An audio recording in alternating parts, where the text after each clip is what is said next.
Good afternoon, everybody. Well, here we are for our 4 o'clock presentation. We've got David Switzer and Jonathan Echavarria. Their presentation is Modern Day Vandals and Thieves, Wireless Edition. David Switzer has over 20 years of experience in systems and network security. He has a CERT Alphabet Soup, GSE, PAM 136, OSCE, and numerous other GIAC certifications. He's currently working on RF, IoT, and ICS SCADA projects for his employer, while off-time amusements include RF, wireless networks, hardware hacking, and other expensive time sinks. Jonathan Echavarria has nearly a decade of experience in the information security industry. His primary interests include adversary emulation, reverse engineering, and good old-fashioned breaking into networks. Currently, he works as a red team operator while performing security research in his spare time. He holds a number of industry certifications, including OSCE, OSCP, and CEH.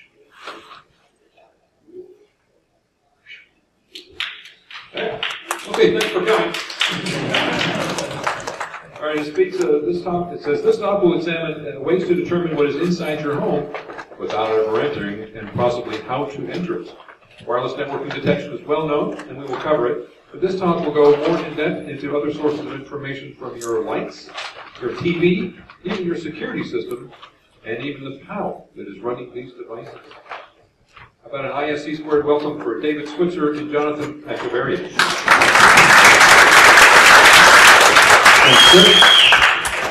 Thanks, everyone. Sorry for that slight delay there. Dave, this is Jonathan. Probably guess my last name. We've been actually doing a series of talks already. We realize it's kind of blue team and red team and modern teams. This is the red teaming side. We actually just did a talk at DerbyCon, which is more the blue teaming. And is that better? Sweet. Sorry about that. We just did a talk at DerbyCon, which is called the Trap House, which is more blue teaming, how to protect your home, detect the people inside of it, and maybe even fake out, maybe researching it. This is the flip side, the red teaming side, where it is the bad guys on the side. So this is us. Basically what he just read, lots of words. We work for ReliQuest here in Tampa. We have a blog where we go over such things if you're interested in more insomniac security. Like here, ReliQuest is hiring if you're interested, SOC jobs, lots of other stuff, but you can talk to us after this if you're interested. So the background, I said last year, more than last year, back in 2016, IOActive, a guy named Andrew Zonberg, did a post analyzing a company called SimpliSafe's security system. This is one of those you install security systems, all wireless, and he realized there's a lot of major problems with it. Like, no surprise here, a lot of replay attacks, a bunch of other stuff. He made a great write-up on this, and eventually this came to SimpliSafe. Someone actually posted on the customer forum for SimpliSafe about it. So they were aware of it, and they made this post about their commitment to security. They looked at it, and they basically said that the hack was very sophisticated and unlikely. They modified the hardware. This probably wouldn't happen. And obviously, us being InfoSec people, like, our reaction to that is you're just covering it up. You're not actually saying anything. Because one of the core problems was a lot of the issues with their hardware required, like, chip-level security updates that obviously for a new install security system that's $200, they're not going to do. So this was interesting to me, but I actually was reading through the comments that were posted by SimpliSafe's customers, and this is the one that interested me. First, hackers have to know. They said if hackers have to know if you have anything worth stealing before they go through this program. So that kind of led us to a secondary question, which is, is there a way for a hacker to really know, or a thief itself? Can you do practical recon? And to an extent, like we said, when it comes to Wi-Fi pros and stuff, we know that, yeah, you really can. With RF, everything these days is spitting out a signal, whether it's your cell phone, whether it's your Nintendo Wii, whatever. Everything is screaming out information constantly. So our idea was, how can we leverage that if we were going to be so inclined to rob someone, to know what's in their phone? I have to take a brief sidebar and say, I really didn't think when we were writing a talk to actually get in depth about robbing somebody, or thinking that I would be doing this talk in a courtroom, so that kind of just messed me up. Just gotta go to that. At least we're on this side. Yeah, I don't know, at least there's not, yeah, and there's no one in the jury box, so we're cool. But anyway, so we wanted to, kind of like with our last talk, it's big into RF, so a quick overview of the cheapest way of doing this stuff. Absolute cheapest way, you can do a bulk of the stuff we're going to talk about with simple RTL SDR. We've all heard about them. I'm plugging RTLSDR blog stuff because their hardware is really good, their antenna kit is great, and you can get it for $35 on Amazon. There's slightly cheaper ways to do it, but these guys do a great job, great hardware, and a great blog, so I'm going to go ahead and plug them. The rest of the stuff you can use internal Bluetooth and Wi-Fi adapter in your laptop. If you want to spend a little bit more money, you can throw in one of these little TP-Link WN722Ns. They're about $14. They do packet injection. They've got an external antenna, so you can do a different antenna on them. These got like 40, I've got like 17. They're fantastic. They're nice little toys. If you want to spend a little bit more money, you can then go ahead and throw in a Bluetooth adapter, one of these Lucina things. If you want to spend a little bit more money, you can start throwing in an Ubertooth for more Bluetooth analysis, or even a Zigbee adapter if you want to analyze that stuff. This is the phrase that the guy introing said about expensive time sinks. Don't go down this rabbit hole if you can stop yourself, but you can find all this stuff. And you should see my desk at work, or my desk at home, or how sad my wife is, but that's fine. A few other random things, other options and antennas. We'll go ahead and get the slides out also if you guys are interested, but feel free to take pictures, whatever you want. I just was going to say, we'll get these out, so if you want this information, not a problem. So once you have this gear, so you can actually kind of listen to our signals that are coming outside of the house, you move on to the next one. So let's think about how modern robbers or vandals or thieves go about through their day, right? The first step in any scenario is they have to case the joint. How am I going to determine what house am I going to hit? How do I determine my mark? And how do I determine whether or not they're even worth more? Because there's a opportunity cost associated with robbing things from houses. Ultimately, the value of the items that I try to fence should be worth enough to me for the risk of me being arrested, right? If it's going to cost me $10,000 to recover from an arrest, then the value of the items that I'm trying to fence better be worth like $50,000. Otherwise, it's not worth my time. Wow. So there's a few questions that a modern day thief needs to think about. What makes a particular home a good target? And again, that goes back to, are there valuables inside? How much are they worth? What time would be a good time to break into the house? I believe the statistic is that most home robberies occurred around 3 p.m., but there's a reason that they happen at that time. You know, at most it'll take you 15 minutes to rob a house, at least maybe 3. But the reason that people do it around 3 is because everyone's at work, right? Now, there's some other questions that you need to be concerned about when you're casing the joint. Is there an alarm system present? And, you know, obviously that's pretty self-explanatory. What we also don't have on there is, are neighbors present, right? Do I have to worry about the old lady that lives across the street that always spies on me in the middle of the night, but her calling the police on me while I'm robbing your house? So as far as detecting stuff, there's a few different ways that you can go about doing this. A lot of it's pretty straightforward. Everything has metadata associated with it. Anything electronic these days, all your IoT devices, your lights, your alarm systems, everything has RF associated with it. You can pull that out of the air. Wi-Fi probes, there's a few great toolkits. Dave actually wrote one called Breadcrumbs, which is fantastic. It's based off of WUDs, which are those and they're the Bluetooth interfaces, the Blue Hydra and Bled. I'm a really huge fan of Bled, PeopleSocket, Simone Marighelli. It's fantastic, hilariously named. And for Zigbee chatter, there's Killer Bees. And you can pull all of this out of the air. These are really quick packages to install, really easy to use. But there's a harder part, is knowing what devices in the home are being targeted. You can walk around and see all these devices that exist, but how do you directionally identify where they are? How do you associate them with a specific property? And, you know, how do I know that this house is the one where all these signals are coming from and not this house? So there's a few things that I would be looking for when I'm trying to steal these houses. If they have expensive TVs, any infrastructure, things like, you know, a large collection of Philips Hue light bulbs. Does anyone here use the Philips Hue? I have like 20 of them in my house. Now keep in mind, these light bulbs are like $60 a piece, right? I love them, but they kind of say something about you whenever you're spending $60 a light bulb, right? We've seen Bluetooth beds, Bluetooth toothbrushes, you know, a large collection of Fitbits, a Bluetooth water bottle. It's great. But my point is that if you have all of these expensive electronic things that are broadcasting RF, that kind of says something to you, about you, to a robber, right? I can assume that if you have an expensive TV, then you might have more expensive things in there. You may have a expensive watch collection that I don't know about, but we make assumptions based off of the valuables that are stored inside your house. So again, if we can infer that a house has a high amount of high-cost devices, we can infer that the people inside like nice things, and that there's going to be a lot of stuff for us to rob. So there's a hard part about knowing the right target, right? OS intelligence might give a little bit of hints. You know, your SSID is broadcasted like your, the Wilson's home or something to that effect, right? Is there like a favorite sports team or movie that's referenced inside your SSID? We can follow you around, collect Wi-Fi probes, and then associate and cross-reference those probes with the probes that are being given off your network to kind of narrow down where you are. Wiggle. There's Wiggle, which actually is an open source database that maps SSIDs to specific locations. So cross-referencing the probes that are being given off your device through a Wiggle database, you can identify where your home is. Once you know the SSIDs, you just collect the MAC addresses of all the devices sending probes for that network, and then you have a large list of the different devices that sit on that network.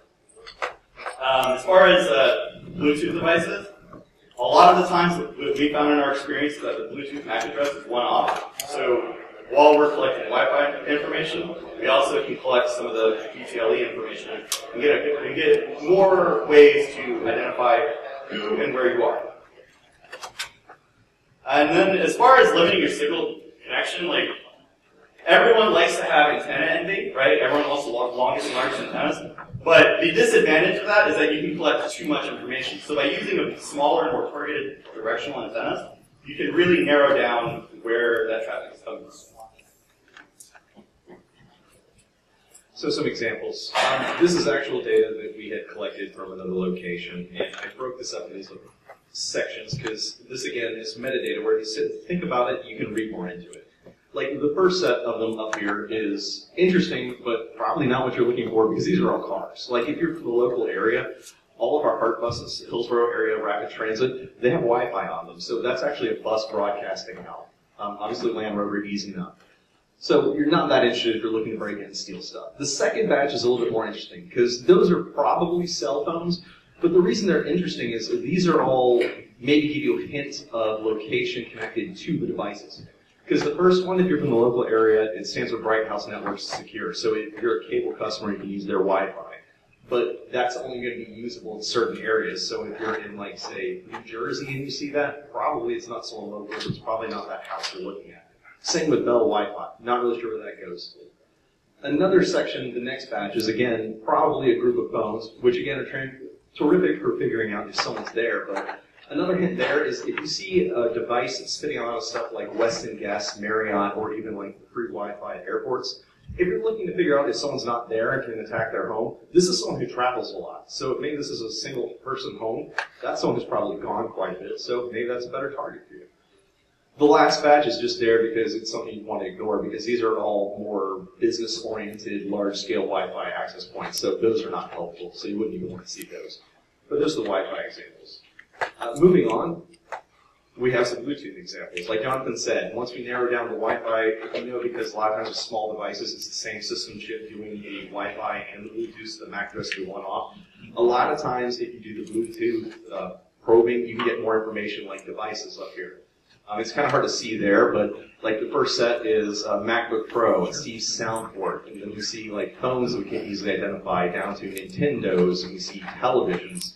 So very quickly, looking at this data, we know what's there. And if we can cross-reference that with the Wi-Fi MAC address that goes for that location, we know they got Nintendos and speakers and all that sort of fun stuff. So the next set is the Zigbee examples, which again, like Jonathan said, it's a good way of knowing someone's got disposable income. If you're willing to, this stuff's getting cheap, but it's still not actually cheap, let's be honest. It's gotten cheaper. So if someone's got a bunch of Zigbee answering stuff in their house, they've probably got other things, like his example of a watch collection or something else, or even expensive television.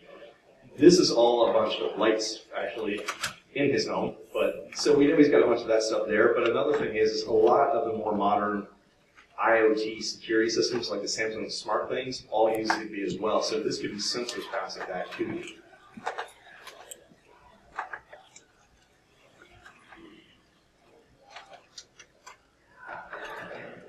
So we know what's inside the house, right? There's probably $50,000 worth of goods that we can easily, quickly take that are electronic, not including the non-electronic goods that we haven't identified. But that still doesn't help us if we try to break into the house and now there's someone that we have to tie at gunpoint. No one wants to do that, right? So how do we go about detecting people? The key consideration there is that not only do you not want the people inside the house, you also don't want the creepy old lady that stares at you from across the street at her house either. So we have to identify not only when are the occupants of the house not home, when are also their neighbors not home, so that we reduce the chance of the police being called on us.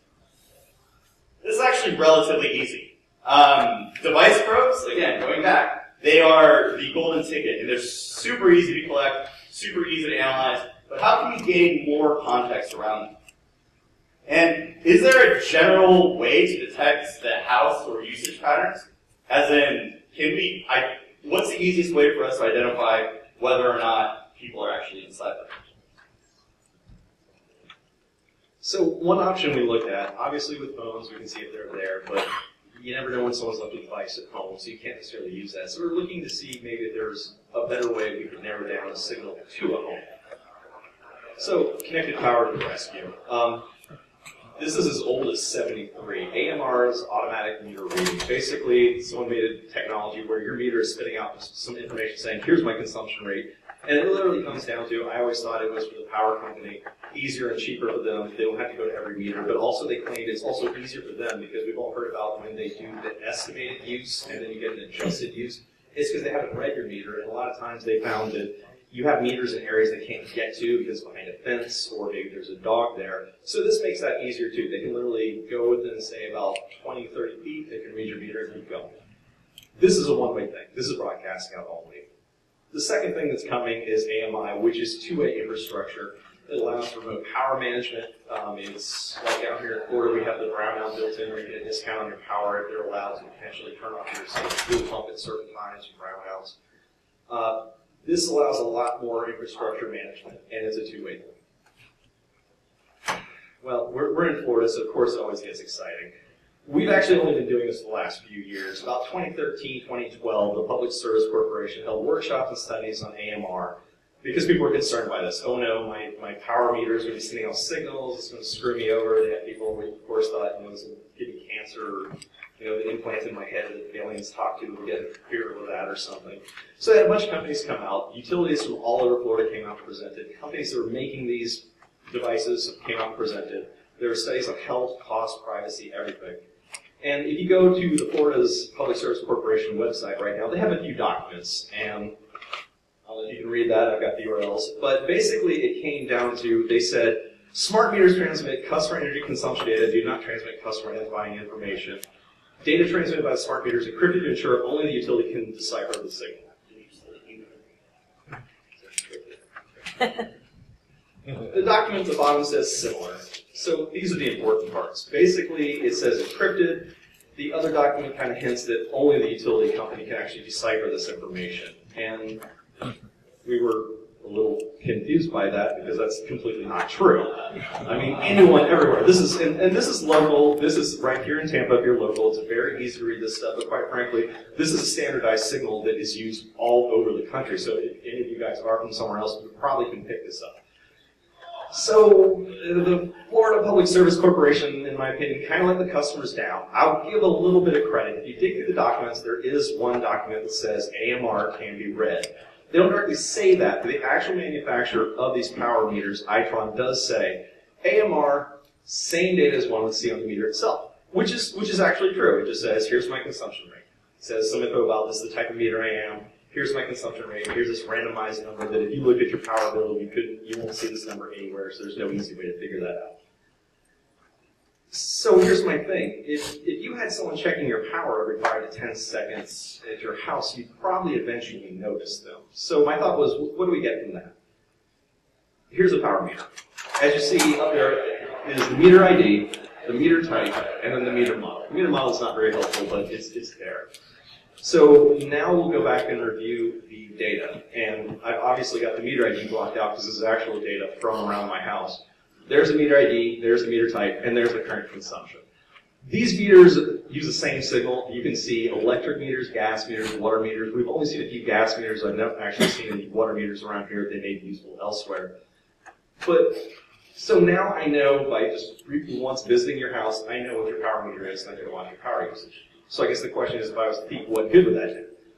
So I monitored the power around my house for 3 days. And what I did was, since we don't get a change, we just get like the current usage done by time, I wrote a little program that would then look to see when there was a change, which in most cases you see from this graph is just, it would go up 1 kilowatt hour, because this is a normal home, not business or anything. So this is it over 3 days, which is a Tuesday, Wednesday, Thursday. And I guess the question is here, if you're a thief, what could you possibly infer from this graph right here? This is from midnight in the morning all the way to midnight that day. This is a 24-hour window. What could you possibly infer?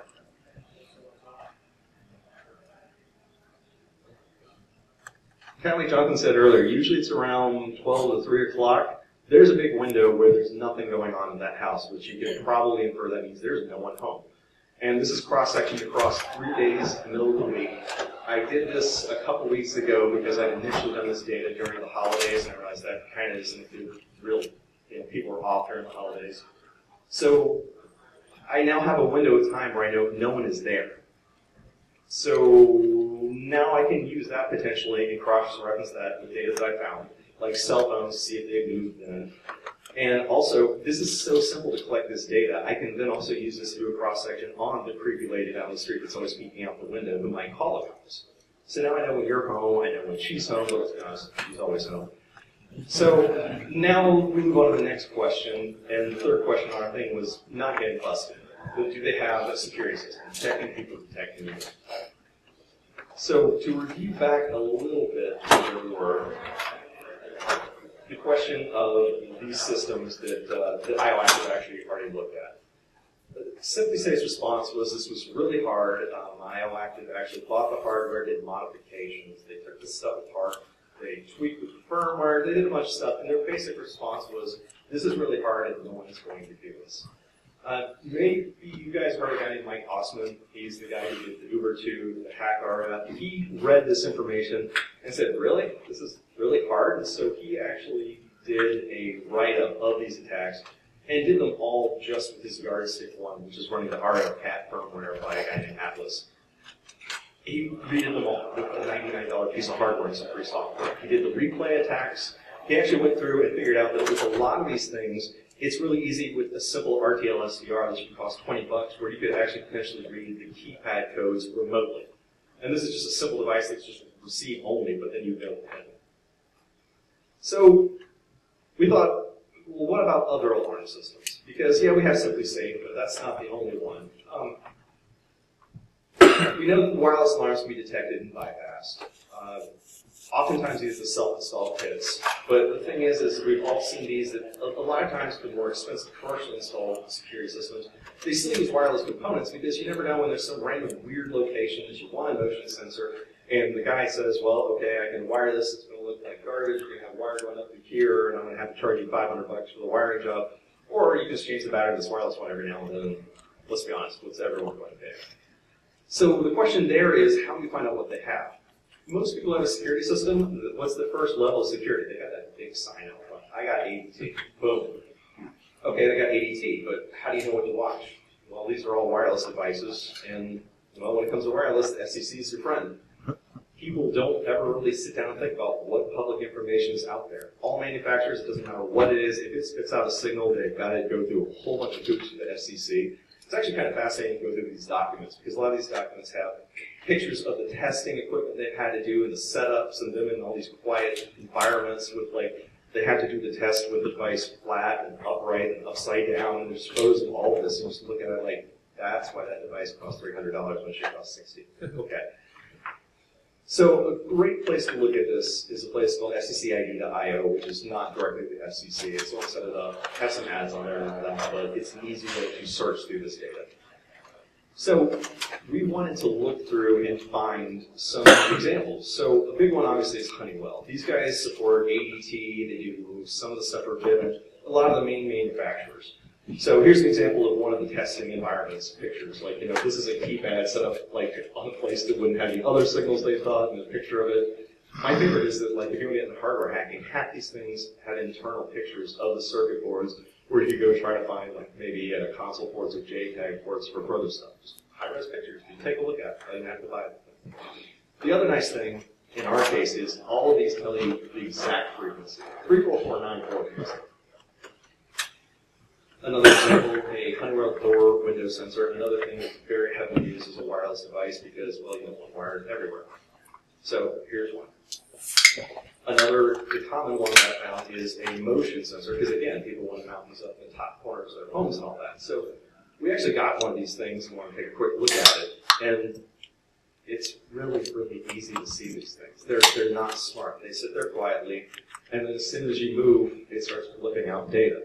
And this is one of those cases where you can get into it and actually start trying to analyze the signal more and pick it apart and try to figure out the demodulation, figure out what the signal is. But at the end of the day, this is one of those examples where the metadata is really all you need. You don't necessarily know exactly what it's saying right there, but you know the fact that the only time it's saying anything is when something's moving inside of the house. So not only have you confirmed that there is a security system in there, but then the question is, you have the added benefit of this is another way to know when someone's home. You can sit outside their home and know that they're moving around there. Because, maybe it's just a kid home. Obviously, you don't want to go in then if you're going to rob the place because someone's still there. You know, based on their security system now telling you what exactly is going on. So, again, what difference do we make here? We can track with their own security system what's going on.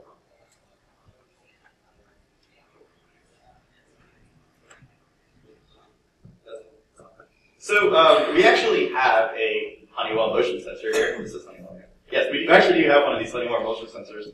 And we are going to attempt to demo guys and demonstrate to you exactly how this analyzation works.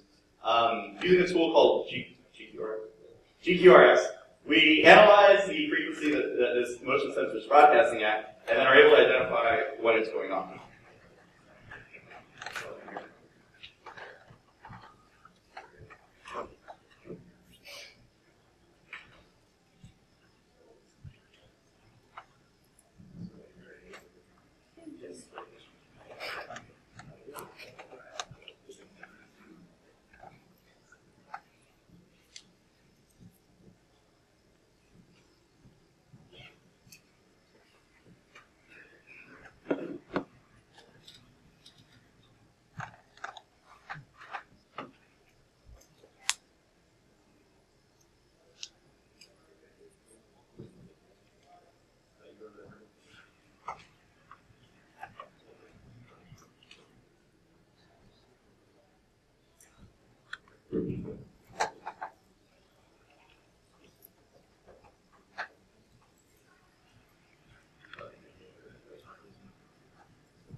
All right, we've got GQRX going, and we're listening on the frequency that the motion sensor is going to be broadcasting at. What happens whenever we actually trip this motion sensor?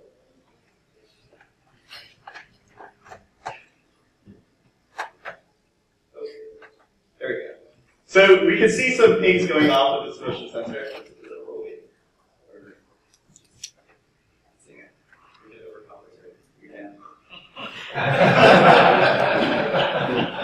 So what you'll see, every time this motion sensor goes off, it actually has three pings, 1, 2, 3, and then it tells us, hey, the motion's going off, and then whenever it stops detecting motion, it'll send out another 3 blasts. Yeah. But every time we set it off, we can very quickly identify whether or not someone's actually inside the home. So even if they don't have a beware of dog sign out, if their dog's big enough to actually start tripping that motion sensor, we'll be able to identify it even if it's set to alarm disarm, right? Or even if the alarm is set to a disarm state. So not only will this allow us to detect people inside the house, but also whether or not the house is even worth breaking into because they have an alarm system. Is that something else that we need to further worry about? Is that something else that we need to attempt to circumvent? So yeah, that's how we detect motion sensors.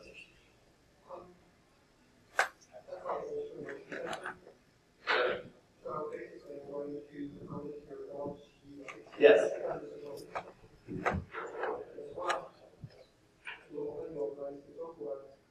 Really? Interesting. Interesting. here on actually repurposing the Philips Hue motion sensors as security devices. But I think that also works for certain security cameras as well, right? Like if you blast bright enough LED, you can completely just split it.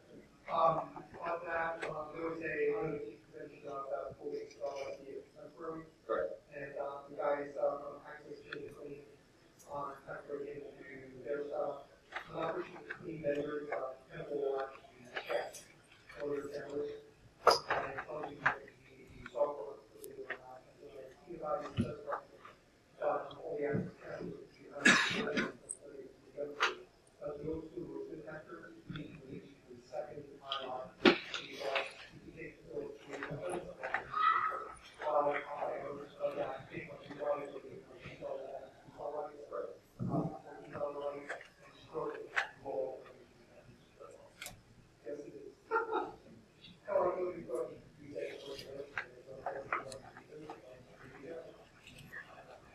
Well, again, that's what we're talking about, attacking this stuff. I mean, if someone was inside of their home flashing their Hue bulb, we would see that outside of their home potential. Oh.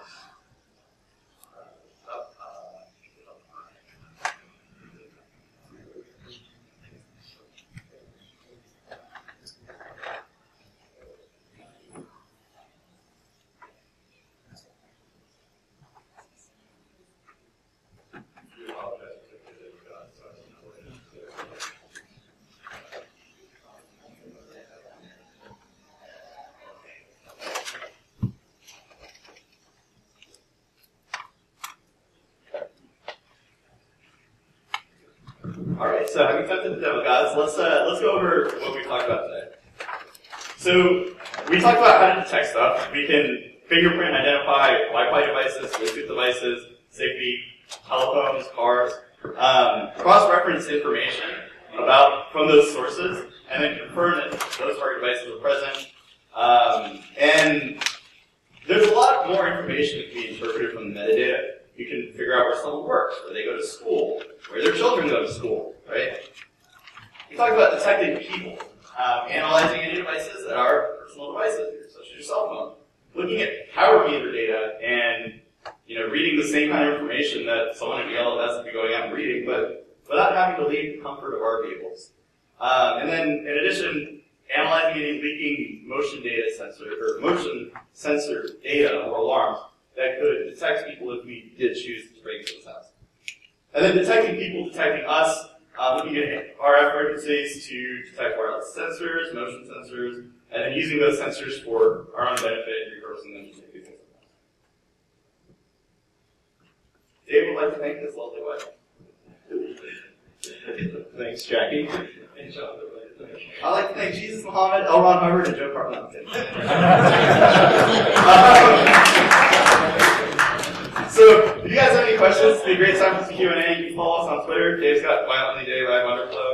And, shameless plug, we're hiring stock analysts, engineers, anything. Dave, I guess come find us. Alright, so any questions? Yes. It seems like there's legitimate, some less aggressive uses for the power unit data, like tracking my power usage much more granularly than Pico will do. What frequency is the meter generator? Knew someone would ask that question. I don't remember off the top of my head. I can dig it up. It's I used a package that someone made for the new radios called RTL AMR. So there's all this code's available and free. It's the standard one. If you give me some time after this, come back. I can dig it up for you real quick. But seriously, if you can get your new radio, which oftentimes they have binaries for Windows if you run on Mac or especially if you're running Linux, and you can install that. You get the software for free. And like I said, you can use the $20 real RTL SDR radio. So you can monitor this. And there's actually a few folks who made packages of software to do this, specifically for the reason you're talking about, to monitor the data and print it a little bit to get better interface. So I can probably do that for you if you'd like to. Or add